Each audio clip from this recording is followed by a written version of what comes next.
Allez, on parle du marché immobilier à présent avec votre invité Guillaume Martineau, le président du réseau d'agents immobiliers Orpi. Bonjour. Bonjour. Toujours premier réseau de France, non? Oui, a priori. 1255 agences. Le deuxième réseau, il est où? Il est à 1000, non? Il ne doit pas être trop loin, je pense que c'est Century 21, qui doit être à 900, il me semble que c'est 900. Enfin, chez nous, je sais. Bon, déjà avant de se projeter sur le brouillard, l'activité. Moi, j'ai noté qu'avant l'été, il y avait un rebond, après tous les confrères, un rebond de l'activité, des compromis de vente, des visites. Comment l'été s'est déroulé sur le marché de la pierre? Est-ce que la reprise, pas vigoureuse, voilà, mais il y avait une reprise quand même. Il y avait une reprise. On avait touché un point bas. Oui. Un bon compte talon, et on remonte un peu à la surface. Et voilà, comment est-ce que la reprise de l'activité s'est poursuivie pendant l'été? Elle s'est maintenue. C'est-à-dire que je suis tenté de vous commencer l'interview en vous disant que jusqu'ici tout va bien. On a eu une année bien meilleure. Le point bas, c'était 2024. C'était juin-juillet 2024. Là, on était au plus bas du plus bas. Depuis septembre 2024, c'était remonté.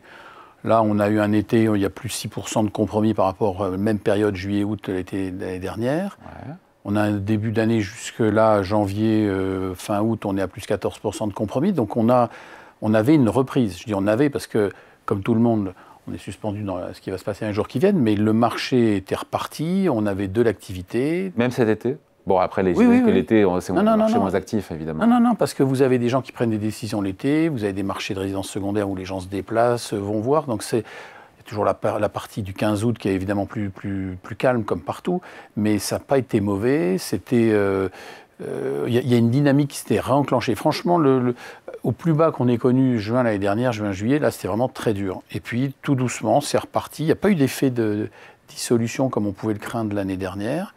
Et en fait, le marché a continué à reprendre de la vigueur. Parce que les taux ont baissé aussi. La BCE a baissé ses taux, évidemment, ça donnait les gens avaient retrouvé les taux, les gens avaient retrouvé aussi des prix qui étaient plus accessibles. Et puis là, on ressent, par exemple, cet été, on a ressenti quand même une difficulté sur les offres. On a de nouveau des offres plus basses, un peu plus difficiles de convaincre les vendeurs d'accepter. On a des acquéreurs qui sont un peu plus attentistes. Donc on pressent, depuis le début de l'été tout de même, un peu plus de difficultés, mais on est suspendu à ce qui va se passer dans les jours qui viennent. Jean-Marc Vittori en parlait très bien juste avant, des taux d'intérêt, enfin tout ce qui peut nous impacter. On va en parler. Mais juste déjà sur les zones où la reprise des transactions est plus ou moins vigoureuse. 14%, ça c'est une moyenne évidemment depuis le début de l'année en matière de compromis de vente. Paris plus. Pourquoi compromis de transaction? Pourquoi parler du compromis plus de la nous les compromis en fait c'est l'activité quotidienne, la vente chez le notaire c'est ce qui arrive au bout du bout, au bout de 3-4 mois, mais le compromis c'est l'immédiat, c'est comment... Combien de compromis tombent? Comment ça, combien de compromis? Compromis qui ne vont pas jusqu'au bout parce que l'acquéreur n'a pas réussi à décrocher son crédit. Vous le dire, il y en a peu finalement parce qu'on fait bien le travail en amont pour bien identifier le projet, si le financement tient bon. Mais le compromis, les dates, enfin pas les dates, les chiffres dont vous me parlez, vous avez Paris qui fait plus 13%, l'Île-de-France plus 6%. On a quelques régions qui ont souffert un peu plus que d'autres. La Bretagne, Pays de Loire, un peu plus difficile, avec un marché littoral plus dynamique. Il y a une constante aussi qui nous frappe depuis quelques temps, c'est qu'il y a beaucoup plus de demandes sur le rural ou le bord de mer. On sent que ça se poursuit, l'effet Covid qui avait eu lieu à un moment donné. Les gens les recherchent dont on avait dit que l'effet s'estompait. Oui, eh bien non. Le côté rural, je pense qu'il y a un besoin aussi d'avoir une vie peut-être plus agréable ou plus calme, en tout cas moins effrénée. Donc ça, on l'a constaté, il y a un peu plus de demandes. Mais il n'y a pas eu d'effondrement de marché, en fait. C'est ça, jusque-là, nos agences reprennent du souffle. On s'est parlé un peu hors antenne, parce qu'on se dit bonjour, on est des gens bien élevés. J'ai senti de l'appréhension quand même chez vous sur cette rentrée. On voit bien, là, je veux dire, les choses vont s'accélérer à partir de lundi.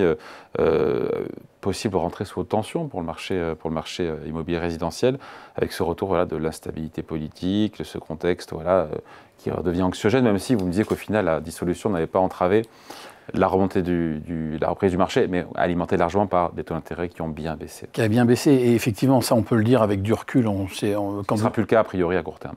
Non, on avait eu l'effet JO où tout le monde s'inquiétait et finalement ça ne nous avait pas impacté. La dissolution, on s'était mis à retravailler parce que je pense que justement, comme il y avait cette crainte d'un effondrement, les gens avaient repris un peu de sérieux, notamment les vendeurs avaient accepté d'entendre. là, ce dont on parlait juste avant, c'est effectivement une certaine circonspection, parce que bien malin, celui qui est capable de vous dire ce qui va se passer. Donc moi, je m'en garderai bien. Ce que je sais, c'est que si les taux d'intérêt augmentent, inévitablement, ça va remettre un coup de frein au marché. Donc il faut que chacun prenne ses responsabilités, que les vendeurs entendent qu'on est quand même dans un moment particulier, les acquéreurs vont jouer leur jeu, donc on est attentiste, évidemment, comme tout le monde. Donc la reprise du marché immobilier potentiellement est menacée, avec la séquence qui s'ouvre. Elle peut l'être. Il y a ce mouvement social, encore une fois, qui appelle à tout bloquer le 10 septembre. Nos agences seront ouvertes, je vous rassure, le 10 septembre, on ne va rien bloquer, nous. Ouais.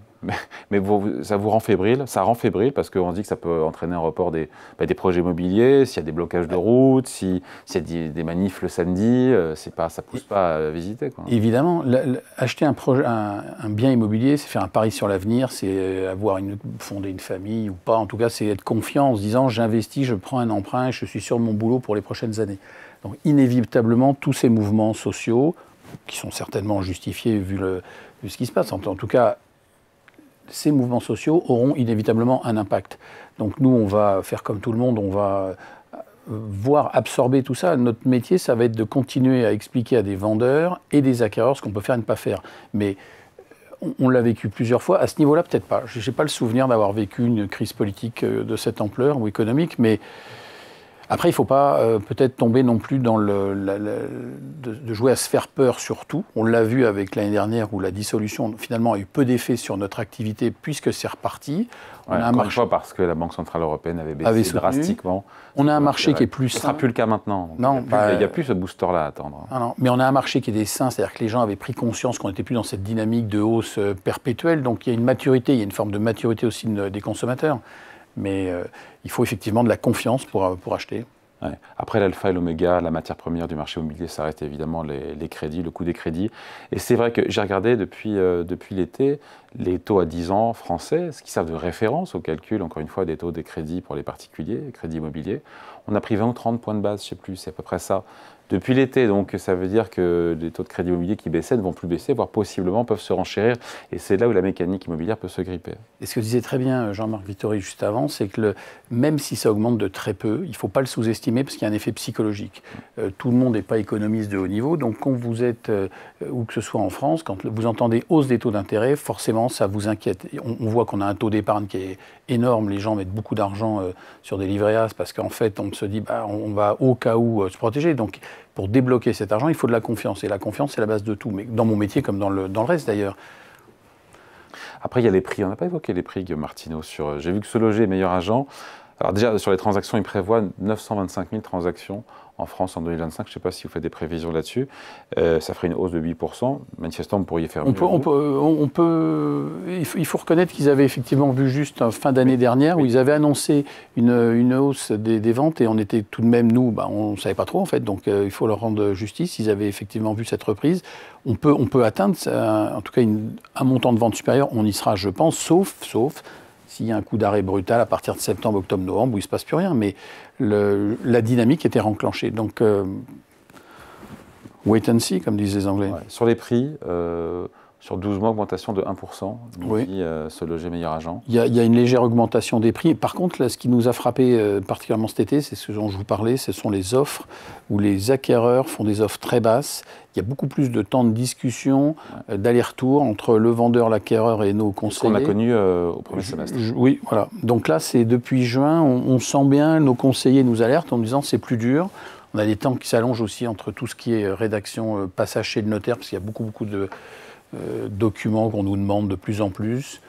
Il y a aussi une incertitude sur toutes ces lois qui sortent, MaPrimeRénov' supprimée, avancée. Donc en fait, nous, à titre personnel, dans notre métier, depuis 4 ans, on a connu 4 ministres du logement. Donc on vit, ça change sans arrêt.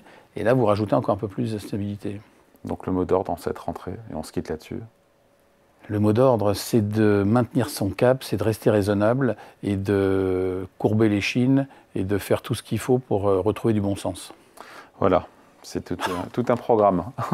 Allez, merci pour cet entretien. Guillaume Martineau, le président du réseau d'agents immobiliers Orpi, invité de la grande interview en direct et aussi en replay sur Boursorama. Merci.